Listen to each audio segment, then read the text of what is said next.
नमस्कार। Bihar UG MAC veterinary counselling का finally third round का जो ऑफलाइन काउंसलिंग है उसका डेट आ चुका है, जो कि कल ही आ गया था। तो आज मैं इसमें कंप्लीट डिटेल बताने वाला हूं। और जो आपने कमेंट किए थे, आपके जो आप सभी स्टूडेंट के जो कमेंट आए थे, मैं उस पर भी चर्चा करने वाला हूं।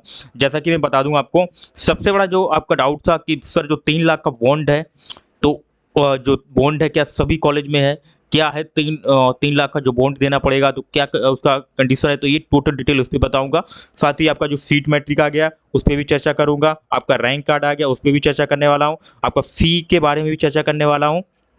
तो उसके बाद इस नोटिस पे भी टोटल डिटेल बताने वाला हूँ। इम्पोर्टेंट, ये बहुत ही इंपॉर्टेंट नोटिस है, जो अच्छे से आपको समझ लेना है।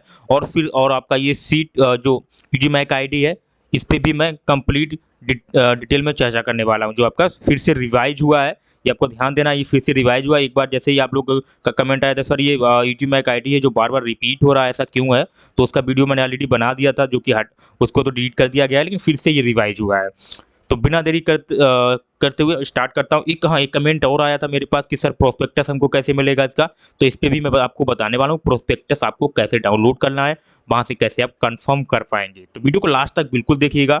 और अगर कोई भी कैंडिडेट अगर चैनल पे नए हैं तो वो चैनल को सब्सक्राइब जरूर कर लीजिएगा और वीडियो को लाइक जरूर कीजिएगा। लाइक से लगता है कि ठीक है आपको मुझे वीडियो कंटिन्यू बनाना चाहिए वेटरनरी काउंसलिंग पे, जिससे मुझे लगेगा ठीक है, यानी कि व्यू जा रहा है और आप लोग का सपोर्ट भी आ रहा है, तब जाके मैं रेगुलर वीडियो बनाता रहूँगा। तो जल्दी से चैनल को सब्सक्राइब कर लीजिएगा, जिससे मैं रेगुलर वीडियो बनाता रहूँ और आपके पास सबसे पहले नोटिफिकेशन आने वाला है। तो सबसे पहले स्टार्ट करता हूँ, ऑफिशियल वेबसाइट को आपको आ जाना है। ये ऑफिशियल वेबसाइट है। तो यहाँ पे आपको अभी दो यहाँ पे डाउनलोड सेक्शन में देखने को मिल जाएगा। ठीक है, पहला तो मिलेगा आपको स्ट्रॉन्ग, यहाँ पे देखेंगे rank card UG MAC veterinary counselling का। तो रैंक कार्ड आपको कैसे डाउनलोड करना है, ये फिर से रैंक कार्ड का लिंक आया है। एक बार रैंक कार्ड का लिंक यहाँ से हटा दिया गया था। तो सिंपली आपको कुछ नहीं करना है, यहाँ पे आपको यूजी मैक आईडी नंबर डाल देना है, उसके बाद अपना डेट ऑफ बर्थ डाल देना है, उसके बाद शो करेंगे, यहाँ पे आपका रैंक कार्ड शो हो जाएगा। जो रैंक कार्ड बहुत इंपॉर्टेंट है, जो आपको काउंसलिंग टाइम लेके जाना है, जो कि उसमें मेंशन है। अभी आपने जो नोटिस है उसमें मैं बताने वाला हूँ, तो वीडियो लास्ट तक बिल्कुल देखिएगा। अब यहाँ से स्टार्ट करता हूँ। ये तो रैंक कार्ड हो गया। अब आपको सीट मैट्रिक कैसे देखना है, तो सीट मैट्रिक देखिए डाउनलोड सेक्शन में आपको जाना है। यहाँ पे लिखा है नंबर 2 में लिखा है डाउनलोड सेक्शन में rank card UG MAC veterinary seat matrix, sorry third पे है, यहाँ पे थर्ड पे लिखा हुआ है seat matrix offline counselling in Bihar veterinary 2023। तो यहाँ पे आपको सिंपली क्लिक करना है। और जैसे ही आप क्लिक करेंगे तो उसके बाद आपको इस तरीके से देखने को मिल जाएगा। मैं एक बार फिर से क्लिक करता हूँ। देखिए ये आपका जो सीट मैट्रिक है ओपन हो गया है, इस पर चर्चा करता हूँ, उसके बाद मैं कंप्लीट डिटेल आपको बताने वाला हूँ। थोड़ा जूम कर लेता हूँ इसको। देखिए अब यहाँ पे अगर सीट की बात की जाए तो टोटल 101 यहाँ पे सीट हैं, जो कि आप देख पा रहे हैं। टोटल सीट की बात हो रही है यहाँ पे, अभी 101 है। ठीक है, कॉलेज और इंस्टीट्यूट की बात की जाए तो यहाँ पे पटना वाला जो है, इसमें आप देखेंगे कैटेगरी वाइज इन्होंने दे रखा है। टोटल 8 सीट है और 8 सीट में से आप देखेंगे यहाँ पे यूआर का 4 सीट है और एससी का 2 है और ईबीसी का 1 सीट यहाँ पे है और बीसी का 1 सीट है। तो एससी को यहाँ पे देखा जाए तो एससी की 2 सीट हैं, अच्छी खासी सीट यहाँ पे 2 हैं। हालांकि सीट उतना नहीं है लेकिन 2 हैं सीट एससी का, और जिसमें बीसी का सीट एक ही दिख रहा है और ईबीसी का भी एक ही दिख रहा है। ठीक है, और उसके बाद यहाँ देखेंगे पटना में बीवीएससी पटना में, तो यहाँ की बात करूँ तो इसमें आप देखेंगे 3 सीट हैं। ठीक है, जनरल का और एससी का भी 3 सीट है और ईबीसी का 2 है और बीसी का 1 ही सीट यहाँ पे देखने को मिल रहा है। और एनआरआई का यहाँ पे 4 सीट है, 4 मौका मिलेगा एनआरआई का सीट का। अब मैं बात करता हूँ एनआरआई का सीट के पे। तो एनआरआई का सीट देखिए सभी बच्चों को ये जो जो एनआरआई के लिए फिल किए होंगे उन्हीं को ये सीट मिलेगा। तो मैंने देखा अभी यूजी मैक आईडी में कहीं पे भी एनआरआई का जिक्र नहीं किया गया कि जिसमें एनआरआई का कोई भी यूजी मैक आईडी हो। तो ये भी एक चांस है एनआरआई का, आपको पता होना चाहिए एनआरआई जो सीट होता है वो कन्वर्ट कब होता है। ठीक है, तो मैं आपको बता दूं एनआरआई का सीट जो है जनरल में कन्वर्ट हो जाता है, वो लास्ट टाइम में कन्वर्ट होता है। ठीक है, तो अभी ये मान के चलिए 4 3 7 सीट इसमें आपका जनरल का सीट है। ठीक है, 4 और 3 7 जनरल का टोटल हो जाएगा। ठीक है, एनआरआई वालों का, देखिए एनआरआई का है ही नहीं उसमें, आपने देखा। हालांकि मैं लास्ट बार चेक कर लेता हूँ एक बार। ठीक है, तो 13 सीट हो जाएंगी यहाँ पे। ठीक है, और एक डीक्यू का भी इसमें सीट है। ठीक है, उसके बाद यहाँ पे किशनगंज में थोड़ा अच्छा खासा सीट है, यहाँ पे देखेंगे टोटल 80 सीट है।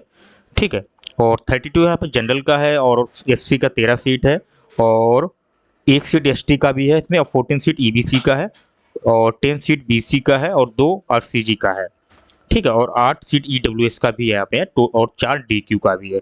तो अच्छा खासा सीट यहाँ पे देखने को मिल रहा है। और टोटल यहाँ पे देखें 39 जनरल में है, 18 एससी में है, 1 एसटी में है, और ईबीसी में 17, उसके बाद ईबीसी में 12, उसके बाद आरसीजी में 2, और ईडब्ल्यूएस में 8, उसके बाद एनआरआई का 4 सीट है। टोटल 101 सीट है, और डीक्यू का 5 टोटल आ रहा है। तो ये सीट मैट्रिक है जो आपका, जो आप लोग वेट कर रहे थे कि सर सीट मैट्रिक कब आएगा, तो फाइनली ये कल आ चुका था, लेकिन मैं वीडियो आज ही बना रहा हूँ, उसके लिए माफ़ी चाहूँगा।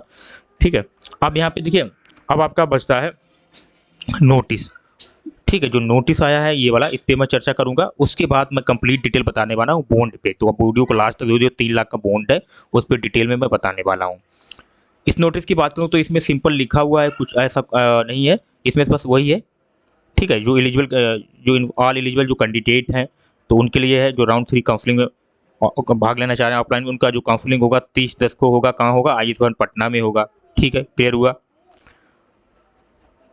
ये देखो कॉलेज के जो है वो यहाँ पे इंक्लूड किए गए हैं। उसके बाद आपका काउंसलिंग जो है ऑफलाइन होने वाला है। ठीक है, ये काउंसलिंग आपका ऑफलाइन होगा। और अब यहाँ नंबर 3 की बात करूँ तो ये यूजी मैक आई डी उनका दिया गया है, यहाँ पे देखे गए जो कैंडिडेट नीचे उन्होंने बोला है, जो कट ऑफ वाइज जो यहाँ पे आप देखेंगे इसकी बात हो रही है, तो दिया गया है, तो कट ऑफ वाइज इसको दिया गया है। ठीक है, यूजी मैक आई डी जो वैलिड कैंडिडेट हैं उन्हीं का यहाँ पे नीचे दिया गया है। और जो कि 11/10 के यहाँ पे देखेंगे 11/10 को जो एलिजिबल थे, जिन्होंने अपना जो फॉर्म वगैरह सब भरा हुआ था, और जो कहीं एडमिट नहीं पाए गए, ठीक है, नॉट एडमिट एनी कोई college round 1 round 2 stay vacancy में, ये लोग कहीं एलिजिबल नहीं पाएंगे, तो उनका जो है वो लोग यहाँ पे एलिजिबल पाए गए। अभी ये एडमिशन इनका होगा कि नहीं होगा वो अलग बात है। आप लोग अभी वहाँ पे बुलाया गया आप लोग को, तो अब वहाँ पे आपको बुलाया गया है। ठीक है, याद रखना ये चीज़ को। एलिजिबल आप जब वहाँ जाएंगे तब आपको नंबर आएगा, तब आपका एडमिशन होगा। तो ये नहीं है कि जिनका यूजी मैक आई आ गया तो सबका एडमिशन हो गया, तो ऐसा नहीं है। ठीक है, ये आपको याद रखना है। तो अब यहाँ पे आप देखेंगे ये जो फुल क्राइटेरिया होना चाहिए, जो प्रोस्पेक्टस है इनका, तो उसके हिसाब से आपका जो फुल होना चाहिए, नहीं तो आपको जो एडमिशन है वो कैंसिल हो जाएगा।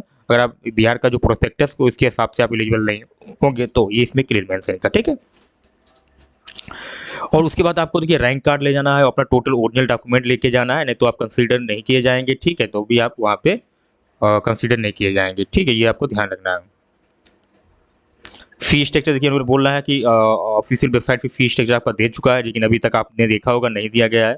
और लेकिन फी स्ट्रक्चर के बारे में अब मैं चाह रहा हूँ, वीडियो बहुत लंबा हो रहा है, नेक्स्ट वीडियो में बता दूंगा कि आपको कैसे कहाँ से फी स्ट्रक्चर मिलेगा, ये डिटेल में बता दूंगा। उसके बाद जो बच्चे देखिए जिनको सीट अलॉट हो जाता है तो उनको फी जमा करके क्या करना है, उसी दिन एडमिशन ले लेना है, ये इसमें बताया गया है। ठीक है, क्लियर हुआ। अब यहाँ पे देखिए थोड़ा आपको दिक्कत होगा कि सर क्या है, ये क्या बोला जा रहा है।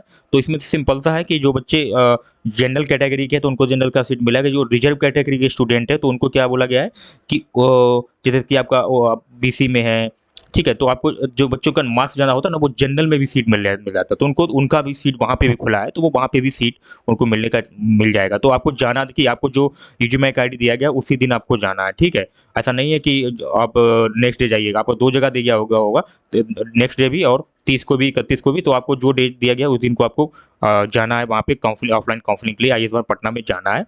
ठीक है, उसी दिन आपको जाना है। ठीक है, ये देखिए अभी मैं डिटेल इसमें बता दूंगा आपको। और बाकी यहाँ पे आप देखेंगे रिवाइज हुआ है। ठीक है, अब ये देखिए यहाँ पे भी आप देखेंगे, अब यहाँ DQ कैंडिडेट का एक ही का है। ठीक है, यहाँ पे देखेंगे एक ही है, तो सीट भी DQ का 5 को खाली है, तो फिक्स है इनका। तो उसके बाद यहाँ पे देखेंगे कुछ बच्चों का देखिए, अब यहाँ पे यूजी मैक आई आप अपना देख सकते हैं, तो आप एलिजिबल हैं, आप जा सकते हैं काउंसलिंग के लिए। ठीक है, एनआरआई का नील है यहाँ पे, तो एनआरआई का नील है, तो ये अब मैं आपको बता दूं ये कन्वर्ट हो जाएगा। एनआरआई का एक भी सीट इनकी यूजी मैक आई नहीं दिया गया है, कोई बच्चा एनआरआई में अप्लाई नहीं किया, तो 4 सीट जो एनआरआई का अब तक था तो ये जनरल में कन्वर्ट हो जाएगा। किस में कन्वर्ट हो जाएगा? जनरल में कन्वर्ट हो जाएगा, ये आपको मिल जाएगा। ठीक है, और ये देखिए अब यहाँ पे किसी किसी में देखिए जो जनरल में भी यहाँ पे भी मान के चलिए किसी में रिजर्व में भी दिया गया होगा। अब देखेंगे किसी का फिर इसमें ईबीसी में एससी में भी दिया गया होगा, बीसी में भी वो सीट दिया गया है। तो ये लोग जो नंबर ज़्यादा लाते हैं, मार्क्स इनका ज़्यादा होता है, उनको जनरल में मौका मिल जाता है। तो वो जनरल में जाके, तो अगर आपका फर्स्ट में ये 30 में 30 10 में, तो 30 10 में आप जाइए। ठीक है, और रिजर्व में भी है आपका, तो ये सब और कोई दिक्कत नहीं है। बाकी इसका तो मैंने वीडियो ऑलरेडी बनाया है डाउनलोड इसका, ठीक है। तो इसका तो मैंने ऑलरेडी वीडियो बनाया था, बताया था कि क्या क्या आपको डॉक्यूमेंट्स लेके जाना है, और जांच पर्ची का भी वीडियो मेरे देख सकते हैं, वहाँ से आप क्लियर कर सकते हैं। फिर भी मैं एक बार बता दूं क्या, अगर आप लोग कमेंट करेंगे कि सर ये टोटल डिटेल इस पे बता दीजिए, इनके अलावा भी कुछ डॉक्यूमेंट होते हैं जो आपको लेके जाने होते हैं, बिल्कुल आपको गलती नहीं करनी है। अगर कोई कन्फ्यूज है तो बता दीजिए, फिर से मैं डॉक्यूमेंट्स का वीडियो बना दूंगा। हालांकि अगर मेरा वीडियो MBBS वाला पड़ा है उसको आप देख सकते हैं, अच्छे से समझ सकते हैं, क्लियर मैंने उसमें बताया है। तो ये कंप्लीट डिटेल होगी, बाकी वीडियो बहुत लंबा हो रहा है। मैं एक पॉइंट है बॉन्ड वाला उस पर चर्चा कर लेता हूँ, फिर मैं अगर आप लोग कमेंट करेंगे तो नेक्स्ट वीडियो में ये पॉइंट जो बचे हैं इन पे भी चर्चा कर लेता हूँ। देखिए बॉन्ड की बात करूँ यहाँ पे, ओपन कर लेता हूँ मैं, कहाँ गया, ये रहा। देखिए ये प्रोस्पेक्टस है, ठीक है। देखिए जिन बच्चों ने प्रोस्पेक्टस नहीं डाउनलोड किया, पहले मैं उनको बता दूं प्रोस्पेक्टस आपको कैसे डाउनलोड करना है। ये प्रोस्पेक्टस लिखा है, ठीक है। कल जो बच्चे कमेंट कर रहे थे सर प्रोस्पेक्टस मुझे डाउनलोड करना, तो प्रोस्पेक्टस टोटल प्रोस्पेक्टस यहाँ पे मिलेंगे आपको। जिस किसी का प्रोस्पेक्टस आपको चाहिए तो आपको यहाँ पे डाउनलोड कर लेना है। देखिए अगर आपको यूजी मैक का चाहिए तो आप यहाँ देखेंगे यूजी मैक का, ध्यान रखना आपको अपडेटेड वाला लेना है, ये चेंज होता रहता है। यहाँ देखेंगे यूजी मैक दिया गया है, यहाँ पे भी दिया गया, तो अपडेटेड वाले पे आपको क्लिक करना है, यहाँ से आप डाउनलोड कर लेंगे और प्रोस्पेक्टस अच्छे से पढ़ पाएंगे, समझ पाएंगे, ठीक है। अब बात कर लेता हूँ जो आपका 3 लाख का जो बॉन्ड था उस पर बहुत ज़्यादा चर्चा हुई थी। तो देखिए यहाँ पे क्लियर मेंशन है, तो आपको घबराने की कोई बात नहीं। यहाँ पे आप देखेंगे 5x7, यहाँ पे सीधा क्लियर मेंशन है। पशु एवं मत्स्य संशोधन विभाग बिहार सरकार के पत्र संख्या 2019-1381 पटना 15 दिनांक 29 जनवरी 2019 के आलोक में पशु चिकित्सा महाविद्यालय पटना BBSc एंड एस स्नातक पाठ्यक्रम में प्रवेशोपरांत एवं पाठ्यक्रम पूर्ण करने से पहले बीच में अध्ययन छोड़ने की परिस्थिति में उन्हें 3 लाख रुपए की क्षतिपूर्ति राशि विश्वविद्यालय में जमा करनी पड़ेगी। इस संदर्भ में पशु चिकित्सा महाविद्यालय पटना में प्रवेश के समय सभी विद्यार्थियों को जमानत पत्र विश्वविद्यालय को जमा करना अनिवार्य होगा। अब इनका ये कहना है, तो आपको ये नहीं कि 3 लाख देना है, ये 3 लाख आपको जब देना है, यहाँ पे क्लियर मेंशन है। अगर आपने मान के चलिए एडमिशन ले लिया है और एडमिशन लेने के बाद आपने क्या किया, कॉलेज ड्रॉप कर दिया, आप कॉलेज छोड़ना चाह रहे हैं, यानी कि आप उससे मतलब पढ़ाई करना नहीं चाह रहे, आप छोड़ना चाह रहे, तब आपको 3 लाख का देना पड़ेगा। लेकिन ये जो है जो बॉन्ड है अभी से बना के रख लिया जाएगा, क्योंकि बाद में आपका आप धोखा दे सकते हैं ना, ये हो जाता है ना, तो बॉन्ड पहले से ही बनवा दिया जाता है। अगर ये कंडीशन रहता है, ये इसमें ऐसा नहीं है आपको 3 लाख देना ही है। ये तो आप ये हुआ कि आप अगर बीच में छोड़ रहे हैं तब। यहाँ पे देखिए मैं नहीं बोल रहा, ये जो इनका प्रोस्पेक्टस है वो बोल रहा है, यहाँ पे आप भी समझ लीजिए अच्छे से। स्नातक पाठ्यक्रम में प्रवेशोपरांत पाठ्यक्रम में पूर्ण करने से पहले बीच में अध्ययन छोड़ने की परिस्थिति में उन्हें 3 लाख रुपए का क्षतिपूर्ति राशि विश्वविद्यालय जमा करनी पड़ेगी। ये है, यानी कि अगर आप बीच में छोड़ देते हैं तब 3 लाख रुपए आपको देना पड़ेगा। तो ये रिटर्न में पहले लिख लेते हैं वो कि भैया ऐसे ऐसे है, आपको 3 लाख रुपए का बॉन्ड बनेगा और उसमें 3 लाख रुपए मेंशन होगा। उस समय आपको 3 लाख देना नहीं होगा, ठीक है। 3 लाख रुपए मेंशन होगा, देना नहीं होता आपको 3 लाख।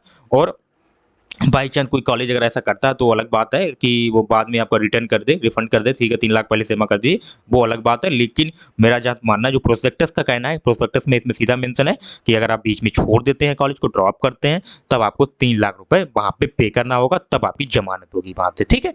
ये इसमें क्लियर मेंशन, तो ये डाउट आपका कई हद तक क्लियर हुआ होगा। तो घबराना नहीं है, आपको जाके 3 लाख तुरंत नहीं पे करना है, ठीक है। अगर आप बीच में ड्रॉप करते हैं तब आपको 3 लाख देना, अगर ड्रॉप नहीं करते हैं, आप पूरा पढ़ाई करते हैं, तो आपको 3 लाख का कुछ भी नहीं देना है। 3 लाख में कुछ भी नहीं आपको नहीं देना है। तो क्लियर हुआ। तो इस तरीके से अगर आपको जानकारी चाहिए तो चैनल को सब्सक्राइब जरूर कर लीजिएगा और वीडियो को लाइक जरूर कीजिएगा। लाइक से लगता है कि ठीक है, मुझे लगता है कि वीडियो बनाना चाहिए, कंटिन्यू बनाना चाहिए, तो बिल्कुल लाइक जरूर कीजिएगा और सब्सक्राइब कर लीजिएगा और शेयर भी कीजिएगा। जो बच्चों को अभी 3 लाख के बारे में कोई गलत डाउट है, हो सकता है कहीं से कहीं फंसे, तो ऐसा कुछ नहीं, आप लोग वीडियो को शेयर कर दीजिएगा, ठीक है। तो कंप्लीट हुआ, अब मिलते हैं नेक्स्ट वीडियो में, तब तक के लिए जय हिंद।